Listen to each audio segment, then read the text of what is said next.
Loren Legarda umano. No, si Lito Atienza, ini-interview. Siya ang nagpapatunay na kinontra niya na po ito, no? Lahat-lahat kinontra niya nung panahon pa lang na gagawaran ng prangkisa itong si Leandro Leviste, no? Naglalabi, kumbaga namimilit itong si Mami Legarda, no? Si Mami Loren Legarda namimilit at yun nga, no, sinasabi ni nahulaan, kumbaga nahulaan ni Lito Atienza na mukhang hindi kakayanin i-provide yung pinangakong kung ano-anong mga pinangako nitong mag-ina na Legarda. Ayan, panoorin po natin. Ang naglakad ng prangkisa ng Solar Empire ng kanyang anak na si Batangas Congressman Leandro Leviste. Ayon yan sa isang dating miyembro ng Kongreso. Ngayong nahaharap ang kumpanya sa kontrobersiya, ano ang dapat gawin ng gobyerno? Bulat-latin kung paano naging bilyonaryo si Batangas 1st District Representative Leandro Leviste.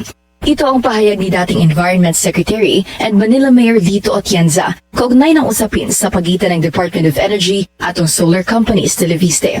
How the Leviste congressman acquired his billions. Hindi biro yan. Yan ay garapal na pagnanakaw ng tiwala ng gobyerno. Dati na raw tutol dito si Atienza nung nasa kamera pa sila ni Senator Loren Legarda, ang ina ni Congressman Leandro. Iwan ni Atienza, nakakuha o national franchise ang solar para sa Bayan Corp o SPBC sa pamamagitan ng impluensya ni Senator Loren. Nakuha raw ng senadora ang suporta ng Kongreso, maging ang pag-oo ni dating Pangulong Gloria Macapagal Arroyo. Pero hindi ang kanyang para sa kumpanya ng pinakabatang bilyonaryo sa Kongreso. ₱1 milyong lang din daw ang idiniklarang puhunan ni Leviste noong nag-a-apply ito ng prangkisa. Wah, grabe ₱1 milyon lang ang puhunan. Sarap, no? Putik, kaya ko rin maglabas ng ganong pera basta ganyan, bilyon-bilyon ng kontrata, 34 billion sa Meralco pa lang, no? Yung binentang prangkisa. Ay, hindi prangkisa yung binente, parang parang karapatan, rights, no? Parang gano'n ang binenta niya na parang sinabkon, no? Parang gano'n Yan, panoorin pa natin. Na ayon kay Atienza, ay pinalitan ng ₱1 bilyong ng kanyang ina. Isa-solarize, na-advise mo ang buong Pilipinas with 1 million pesos. Sino niloloko mo? Yung pala, napansin pala ni Lito Atienza, ₱1 milyon lang ang puhunan. Ngayon, sinita, ang ginawa ni Loren Legarda, ginawang 1 billion ang puhunan. Panahon ni Lito Atienza, ano ba siya nun? May congressman na rin siya, pero hindi ko alam kung may position siya dun sa Congress. Appropriations o speaker ba siya? Ano ba siya? Sinong niloloko mo? Yan, sabi ni Lito Atienza. Dali-dali, pinalitan ni Senadora Loren Papeles. Ang puhunan ni Leviste noong nag-a-apply ito ng prangkisa na ayon kay Atienza, suporta ng Kongreso, maging ang pag-oo ni dating Pangulong Gloria Macapagal Arroyo. Pero hindi ang kanyang backing para sa kumpanya ng pinakabatang bilyonaryo sa Kongreso. ₱1 milyong lang din daw ang idiniklarang puhunan ni Leviste noong nag-a-apply ito ng prangkisa na ayon kay Atienza ay pinalitan ng ₱1 bilyong ng kanyang ina. Isa-solarize, na-advise mo ang buong Pilipinas with 1 million pesos. Sino niloloko mo? Dali-dali, pinalitan ni Senadora Loren Papeles. Ginawang 1 billion pesos. And the next question that I should have asked, saan mo kukunin ang 1 billion pesos? Young man?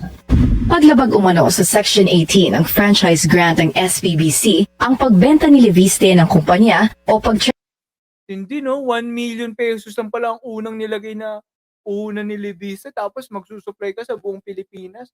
1 million, isang bahay lang yan Ganun ang gagastusin mo pag malaki bahay mo magpapatayo ka ng solar. Hindi, no? 1 million. Rinig ba? Rinig ba ako? Sorry. Di ba, pag magpapatayo ka po ng solar, madalas 1 million pesos sa buong malaking bahay na pa lang po yun.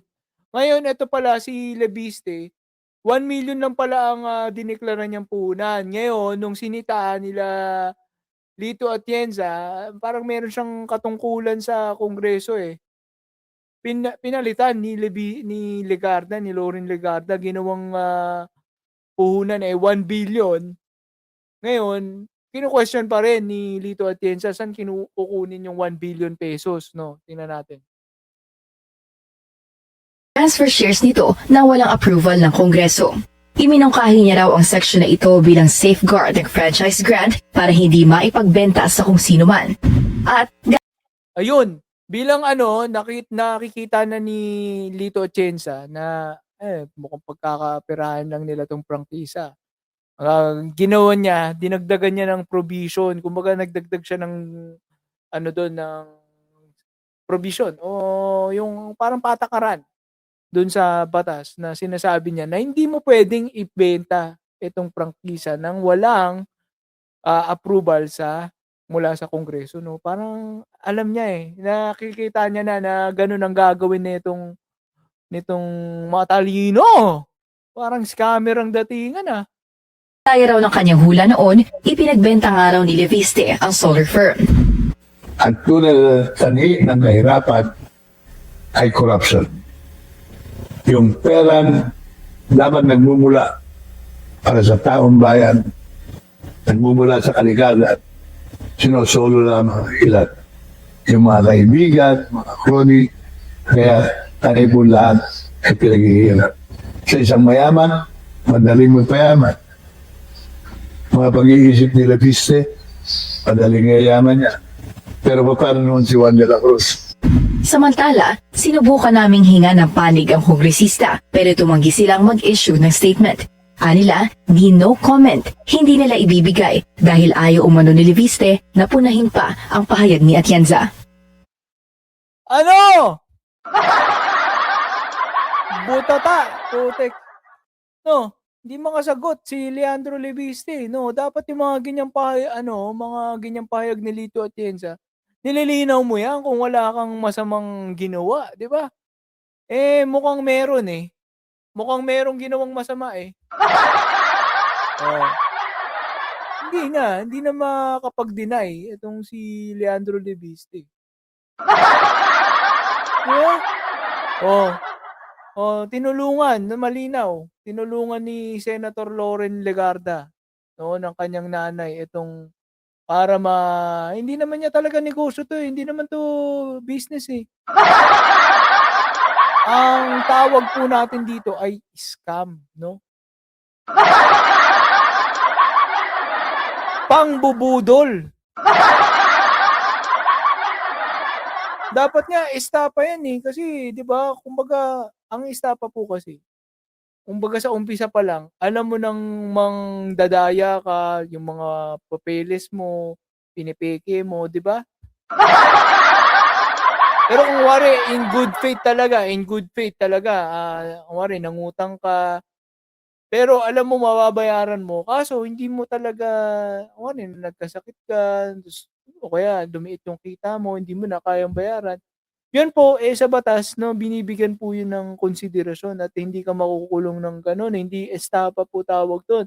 Estapa kung pineke mo yung mga address mo, yung mga dokumento mo, nangutang ka, para pautangin ka, pineke mo, sabi mo ganito kalaki yung kinikita mo, gano. Yun po. Pero ito tingnan mo, nakita mo 1 million lang ang gusto nilang puhunan nung una.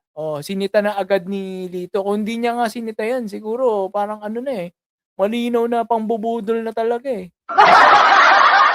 Pero yun nga, nahulaan na ni former Mayor Lito Atienza na may gagawing kalokohan itong mag-ina na to.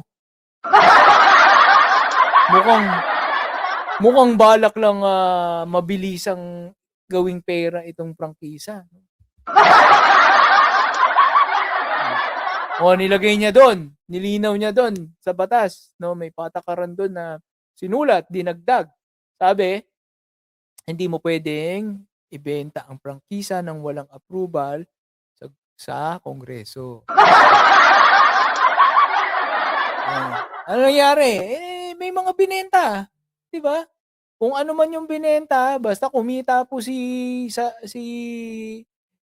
Leandro Lubise, kung ano man yung tawag mo doon, para sa amin na mga nakakaintindi, pambubudol po 'yun. Diba? Hindi ka nag-supply ng kuryente. Ang ginawa mo lang, kinuha mo yung prangkisa, hindi ka naman naggawa ng sobrang laking solar farm para mai-provide mo ang 14,000 megawatt.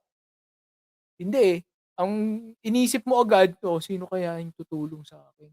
Sino kaya yung mga private company na makaka-provide nun? Bebentahan ko na lang. Oh, di ba? Kalokohan po ang ginagawa nyo.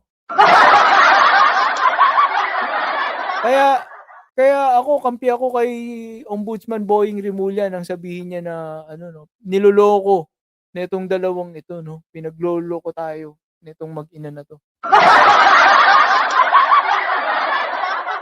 Sobra talaga, kasi ngayong panahon ng mga may usapin ng korupsyon, 'di ba? Ghost flood control. Hindi po 'to walang pinagkaiba po 'to, sa usapin ng ghost flood control. Malinaw na ghost solar services, solar power itong mga ginawa ng mag-ina na 'to. Iba man ang scheme na ginawa nila, ganun na ganun kasi parang wala namang plano na itong si Leviste na mag-provide talaga ng 14,000 megawatts. Mukhang wala eh. Kasi una pa lang dapat, yun na yung kaya ka humingi ng prangkisa sa Kongreso. Yun na dapat ang iniisip mo. Sige, provide po natin to by hook or by crook. Hindi eh. Parang ang plano ni Leandro Leviste maghanap ng private company na sasalo ng kanyang mga pinangako. At sa paraang ito, pagkakakitaan niya. Gaya ng Meralco. Magkano po ang kinita? Magkano po ba ang kinita ni Leandro Leviste mula sa mga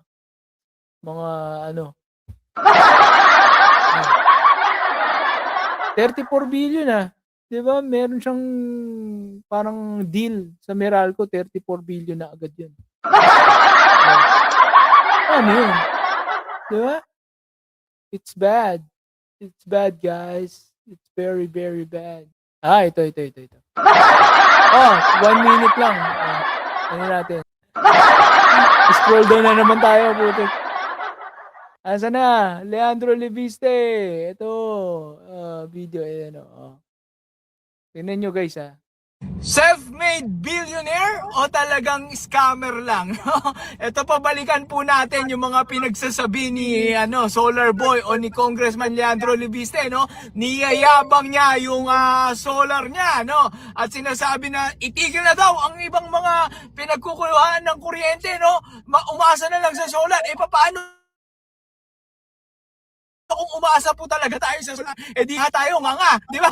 Dahil hindi nyo naman po naibigay yung serbisyo na inyong pinangako. Ito, panoorin po natin We can end this debate once and for all and encourage Ang tindi nito, guys.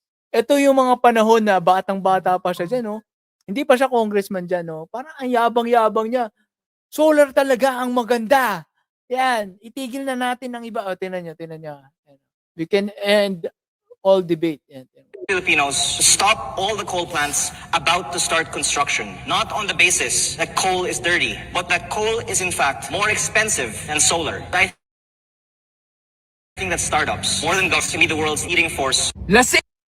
Diba, isipin mo, pinapahinto pa niya, guys. Yung ibang mga pinagkukuhaan ng kuryente, yung mga coal plants daw, pinapahinto mo. Ba't mo pinapahinto? Kaya mo bang i-provide ang kuryente ng buong Pilipinas? Ba't mo pinapahinto?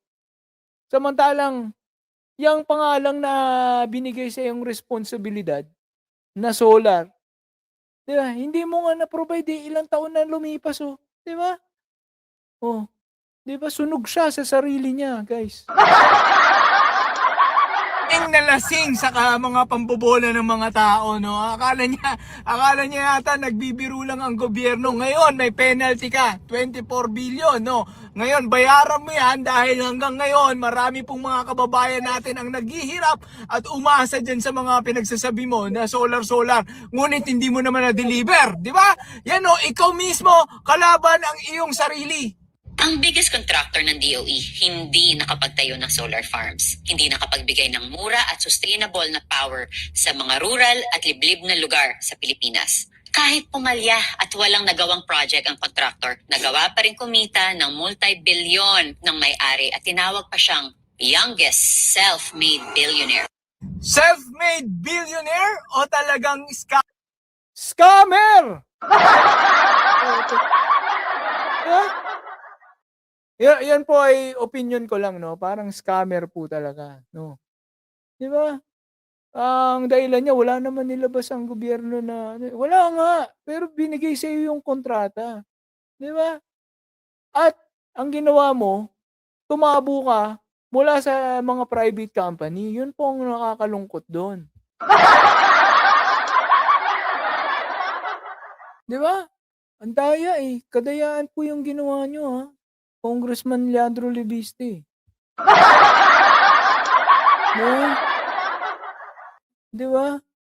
Kadayaan po 'yan. O ngayon kailangan mo magmulta kasi ang dami pong napurwisyo diyan sa mga pinangako mo na hindi mo napatupad, 'di ba? Imbis na umaasa ang gobyerno sa solar power na iyong ibibigay sa gobyerno, ano na po nangyari? No, kumuha na lang po ng ibang pagkukunan ng enerhiya ang ating gobyerno. Which is mas mahal, no? At hindi po nila na-project 'yon, no? Dapat ikaw yung kukuhaan nila, makakatipid na ang gobyerno ng ganito kalaki na tipid. Pero dahil nga, hindi pa natin naasahan 'tong solar, hindi nila nagawa yung pangako nila, kukuha na lang sila ng iba, no? Hindi planado. O kukuha na lang po sa coal plants na sinasabi mo nga na mas mahal. Ngayon, kino-compute po 'yan ng Department of Energy o magkano po yung nalugi ng ating gobyerno dahil po diyan sa hindi pagtupad ng inyong pinangako. Ang initial na komputasyon, gumagastos po ang bawat pamilyang Pilipino ng 5,000 piso kada taon dahil po sa isang pamilya dahil po sa kagagawan nyo ng mga hindi pagtupad sa pinangako, sa mga napakong pangako na ginawa po ninyo, no. At yan po ay dapat ma-refund sa amin, no. At kayo po ang dapat na magbayad ng penalty na yan. Nakakatawa guys yung video na kung saan nagpa-presscon itong si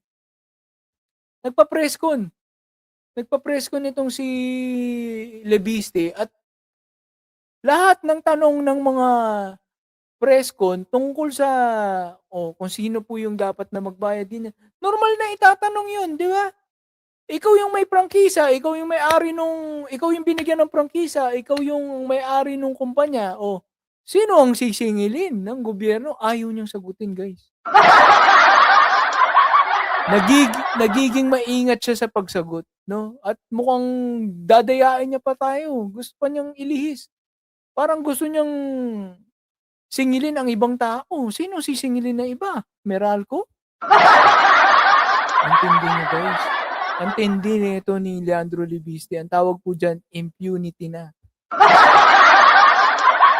Kumbaga feeling niya, hindi siya mapapanagot.